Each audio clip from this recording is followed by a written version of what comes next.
I saw we analysed that Barclays lends 2% of its money towards the fossil fuel industry. But as we know, different banks lend different amounts. And therefore, I'd love to ask, why does this happen? Why do different banks put different amounts of money into fossil fuel funds?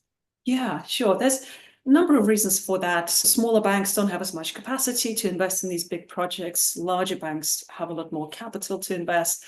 But also these portfolios, they're dynamic, right? They're not static. And banks are always looking out for the combination of two factors, right? And they tend to track the sort of the wider sentiment in the global economy. They always want to minimize their risk. So they're always looking for safe investments, but they also obviously want to maximize their return. So they're looking at industries that are cash generating, that are safe for them to invest in. And whenever oil prices are high, that means that the oil industry is really attractive in terms of investment and lending.